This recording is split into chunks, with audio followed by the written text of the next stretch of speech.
Chapter 17 Elizabeth related to Jane the next day what had passed between Mr. Wickham and herself. Jane listened with astonishment and concern. She knew not how to believe that Mr. Darcy could be so unworthy of Mr. Bingley's regard, and yet it was not in her nature to question the veracity of a young man of such amiable appearance as Wickham.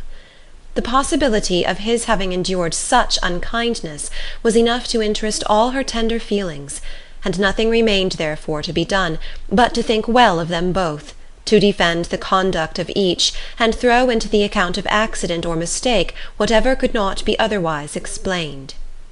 "They have both," said she, "been deceived, I dare say, in some way or other, of which we can form no idea. Interested people have perhaps misrepresented each to the other. It is, in short, impossible for us to conjecture the causes or circumstances which may have alienated them, without actual blame on either side."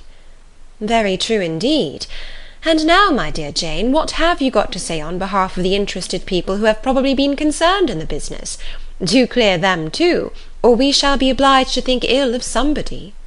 "Laugh as much as you choose, but you will not laugh me out of my opinion. My dearest Lizzie, but do consider in what a disgraceful light it places Mr. Darcy, to be treating his father's favourite in such a manner, one whom his father had promised to provide for. It is impossible. No man of common humanity, no man who had any value for his character, could be capable of it. Can his most intimate friends be so excessively deceived in him? Oh, no!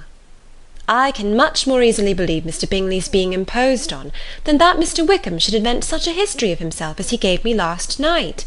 Names, facts, everything mentioned without ceremony. If it be not so, let Mr. Darcy contradict it.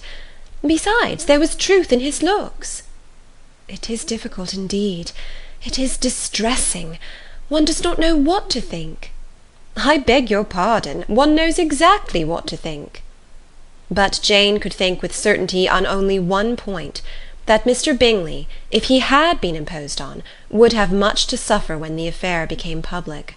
The two young ladies were summoned from the shrubbery where this conversation passed, by the arrival of the very persons of whom they had been speaking.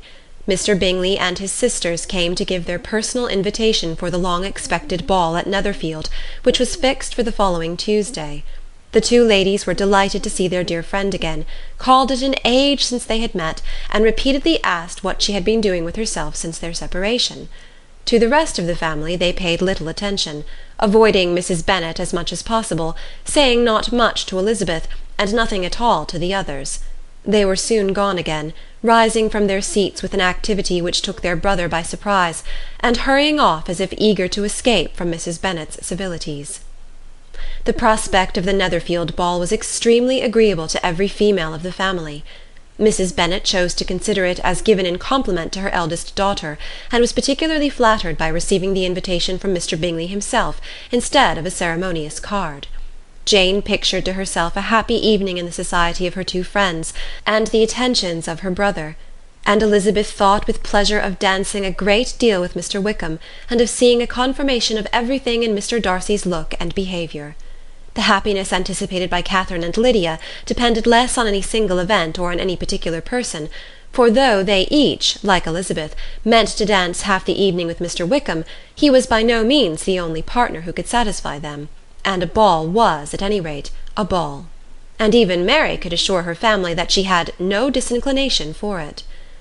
"While I can have my mornings to myself," said she, "it is enough. I think it is no sacrifice to join occasionally in evening engagements. Society has claims on us all, and I profess myself one of those who consider intervals of recreation and amusement as desirable for everybody."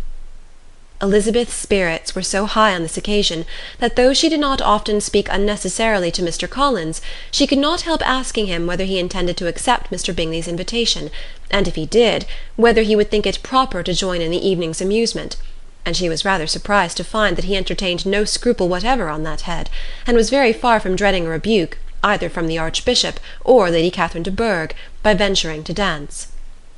"I am by no means of the opinion, I assure you," said he, that a ball of this kind, given by a young man of character to respectable people, can have any evil tendency, and I am so far from objecting to dancing myself that I shall hope to be honoured with the hands of all my fair cousins in the course of the evening, and I take this opportunity of soliciting yours, Miss Elizabeth, for the first 2 dances especially, a preference which I trust my cousin Jane will attribute to the right cause, and not to any disrespect for her." Elizabeth felt herself completely taken in. She had fully proposed being engaged by Mr. Wickham for those very dances, and to have Mr. Collins instead. Her liveliness had never been worse timed. There was no help for it, however. Mr. Wickham's happiness and her own were perforce delayed a little longer, and Mr. Collins's proposal accepted with as good a grace as she could. She was not the better pleased with his gallantry from the idea it suggested of something more. It now first struck her that she was selected from among her sisters as worthy of being mistress of Hunsford Parsonage, and of assisting to form a quadrille table at Rosings, in the absence of more eligible visitors. The idea soon reached a conviction, as she observed his increasing civilities toward herself, and heard his frequent attempt at a compliment on her wit and vivacity, and though more astonished than gratified herself by this effect of her charms, it was not long before her mother gave her to understand that the probability of their marriage was extremely agreeable to her. Elizabeth, however, did not choose to take the hint, being well aware that a serious dispute must be the consequence of any reply. Mr. Collins might never make the offer, and till he did, it was useless to quarrel about him. If there had not been a Netherfield ball to prepare for and talk of, the younger Miss Bennets would have been in a very pitiable state at this time, for from the day of the invitation to the day of the ball there was such a succession of rain as prevented their walking to Meryton once. No aunt, no officers, no news could be sought after. The very shoe-roses for Netherfield were got by proxy.